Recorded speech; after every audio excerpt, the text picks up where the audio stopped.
Inspector Kavya ने रोहन का challenge स्वीकार कर लिया और वाराणसी जाने वाली ट्रेन बोर्ड कर ली, जिसकी टिकट रोहन ने काव्या को भेजी थी। उसे समझ आ गया था कि वो इस खेल को अब दिमाग से ही जीत सकती है। पवित्र शहर के घाटों पर एक चुराई हुई प्राचीन सोने की मूर्ति की खबरें फैली हुई थीं। काव्या को पता था कि ये रोहन का ही काम है। उसके छोड़े हुए रहस्यमय संकेतों को फॉलो करते हुए वह शहर के बाहरी इलाके में एक पुराने आश्रम तक पहुंच गई। अंदर रोहन शांत बैठा था, मूर्ति उसके पास रखी हुई थी। वह मुस्कुराया और बोला, तुम मेरी सोच से भी ज्यादा तेज हो। खेल खत्म करो रोहन, सरेंडर कर लो।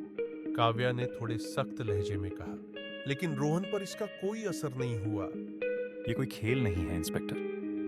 वो मूर्ति मंदिर में कभी सुरक्षित नहीं थी। स्मगलर्स इसे चुराना चाहते थे। मैंने इसे बचाया। काव्या कुछ पल के लिए झिझक गई। उसकी बात बहाना नहीं लग रही थी। मुझे तुम पर क्यों भरोसा करना चाहिए? खुद देख लो। उसने उसे एक यूएसबी ड्राइव सरकाते हुए कहा। ये सबूत है कि असली निशाना कौन है।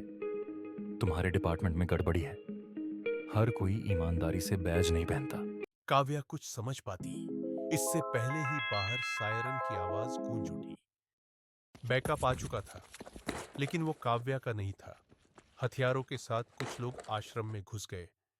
लगता है वो लोग आ गए हैं। रोहन ने कहा। काव्या और रोहन दोनों वहां से भाग गए और एक सुरक्षित जगह जाके मूर्ति को छुपा दिया। काव्या को समझ नहीं आ रहा था कि वो रोहन की बात पे विश्वास करे या नहीं। जाने अनजाने वो रोहन के प्लान का हिस्सा बन गई थी।